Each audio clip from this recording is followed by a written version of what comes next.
동성애를 반대하고 설교하는 목사를 막 잡아다가 처벌하는 법이다. 지금 길가에서 또는 교회에서 누군가가 동성애는 죄악이야, 질병이야, 다 죽어야 돼, 이런 식으로 소리치고 다녀도 잡아갈 수가 없어요. 누군가가 유튜브나 교회에서 특정인을 성소수자라고 비방해도 아무런 처벌을 받지 않는 건가요? 목사님이 교회에서 동성애라는 집단에 대해서 막 욕을 해, 혐오 표현을 해, 그러면은 잡아갈 수 없어요. 평등법은 이렇다 할 강제조항, 처벌조항도 없어. 잡아갈 수 없어요. 잡아갈 수가 없어요. 근데 그렇게 하지마라고 아무 힘 없이 말만 하는 것이 의미가 있나요? 사실 내 말이 그 말인데, 정의당의 차별금지법이 조금 더 강제조항에 있어서, 처벌조항에 있어서 좀 세긴 합니다만은 사실 저는 너무 약하다고 생각해요. 하지만 이해가 가는 측면도 있습니다. 뭐냐면은 차별이나 혐오는 그렇게 눈에 확 보이는 분명한 행위로 똑 떨어지지가 않아. 이거 다들 아실 거예요. 차별과 혐오라는 거는 우리 몸에 배인 습관, 그리고 우리가 너무 당연하게 생각하는 고정관념, 이런 데 그냥 녹아있는 거거든. 그래서 무슨 특별한 행위나 막 욕설 이런 게 아니라요, 우리가 하는 제스처, 우리가 하는 말투, 이런 데 녹아있을 수도 있어요. 그래서 차별, 혐오를 법에다가 딱 어떤 행위라고 규정해 놓기가 어렵다. 그래서 야, 이건 처벌하고 이건 처벌하지 마 라고 구분짓기가 어려운 측면이 있습니다. 그래서 법에서 처벌 규정은 그렇게 명확하게 하지 않은 부분이 있고, 우리나라 같은 경우는 이제서야 차별과 혐오에 대해서 공론화가 막 시작됐기 때문에 이거는 차별이니까 하지 맙시다 라고 선언하는 법도 사실 의미가 커요. 예를 들어서 이런 거예요. 어떤 사람이 생각은 할 수 있어. 아, 난 동성애가 너무 싫어. 난 조현병 걸린 사람들 다 어디 가둬놔야 된다고 생각해. 생각할 수 있다. 심지어 누군가한테 그걸 말할 수도 있어요. 근데 그걸 가지고 우리 법이 처벌할 수는 없다. 왜냐? 민주주의 사회는 사상의 자유와 표현의 자유가 보장되어 있으니까. 그런데 평등법이 하는 건 뭐예요? 아, 그런 거 생각해도 돼, 말해도 돼, 그건 신경 안 씁니다. 그런데 갑자기 이분이 넌 임신했으니까 우리 회사 오지 마. 너는 조현병 걸렸으니까 우리 집에 있는 옷을 못 팔겠어. 너 부산에서 왔니? 너는 가족관계 증명서 안 떼줄래.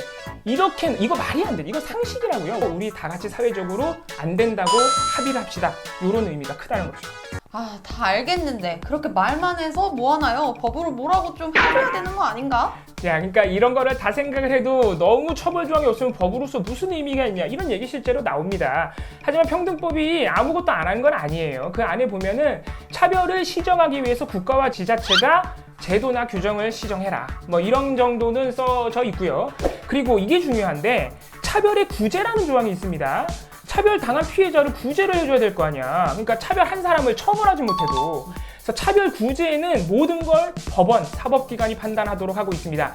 그러니까 당한 분이, 피해자가 국가인권위원회에 진정을 넣으면 국가인권위원회도 조사를 하지만 결국에는 나중에 모든 판단은 사법부가 하게 돼 있어요. 그래서 법원이 판결에 따라서 차별 행위를 당장 중지해라, 그리고 이 사람이 당한 피해를 원상복구해줘라, 그리고 명예회복해줘라, 손해배상 얼마 해줘라, 이런 판단을 법원이 판결로서 하도록 하고 있습니다. 그러니까 아무것도 없는 건 아니에요. 그리고 또 한 가지 유일한 처벌 조항이 있긴 있습니다. 맨 마지막에 유일한 처벌 조항이 뭐냐, 이거예요. 어떤 분이 차별을 당했다고 생각해서 인권위에 진정을 넣거나 소송을 할 거 아니에요. 혼자만의 힘으로 부족해가지고 동료들한테 부탁을 하기도 합니다. 그래서 이렇게 진정하거나 소송하는 과정에서 증언 등의 행위를 했을 때, 증언을 했다는 이유만으로 그 사람들한테 불이익을 주는 행위에 대해서는 징역이나 벌금을 할 수 있다고 유일하게 처벌 조항이 들어가 있습니다. 차별 행위 자체는 처벌도 없고 판단은 다 법원이 하는데 왜 그런 벌칙 조항을 뒀을까요? 자, 이것도 사실 저도 오늘 방송 준비하느라 공부를 해서 알게 된 건데, 사실 우리가 그동안 많이 봐온 장면이 있어요. 진주도 많이 봤을 텐데, 어떤 노동자가 부당해고를 당했다고 생각해서 막 노동위원회에 진정을 넣거나 소송을 걸잖아요, 부당해고라고. 그러면 그런 절차에 있어서 동료들이 이거 부당해고다, 이 사람 비정규직이지만 일 똑바로 하고 정규직들이랑 똑같았는데 회사가 부당해고한 겁니다 라고 동료들이 증언해 줄 거 아니야. 그러면은 회사에서 동료들이 애초에 증언을 못하게 협박을 하거나 증언을 한 노동자, 동료들에게 불이익을 줘요. 막 해고를 해버리거나 월급을 깎아버리거나 징계를 줍니다. 이거 우리 수도 없이 많이 봤어요. 얼마 전에 돌아가신 CJB 청주방송의 고 이지학 PD도 이게 제일 힘들다 그랬어. 내 동료들을 괴롭힌다 이거야. 그래서 돌아가셨다고요. 이게 뭐냐면은 애초에 부당행위나 차별을 문제 제기하는 행위 자체를 막는 게 그 부당행위나 차별보다 더 나쁘다는 겁니다. 그래서 평등법도 애초에 문제 제기를 막아버리는 이런 사회적 분위기, 그러한 불이익 조치는 우리 법으로 막겠다는 생각이 있는 것 같아요. 그래서 그런 의지를 법에다가 반영을 한 것 같습니다. 평등법은 상식이라고 생각했는데 참 어렵네요. 관심을 좀 많이 가져야겠어요. 네, 진짜 우리 여러분 관심 많이 가져주셔야 돼요. 우리 평등법에 대한 관심이 너무 없다 보니까 그러니까 자꾸 저쪽에서 수간인이 뭐냐 하는 겁니다. 그래서 우리가 관심을 많이 가져야 되는데 누군가의 인권, 내 이웃의 인권을 지켜줄 때 첫 발걸음은 무관심이라는 생각이 들었어요. 왜냐면은 우리가 이렇게 대화하고 소통하고 사회적 관계를 맺을 때 나라는 사람이, 그러니까 이봉우라는 사람이 남자 이성애자라는 건 그 누구도 신경 쓰지 않아요.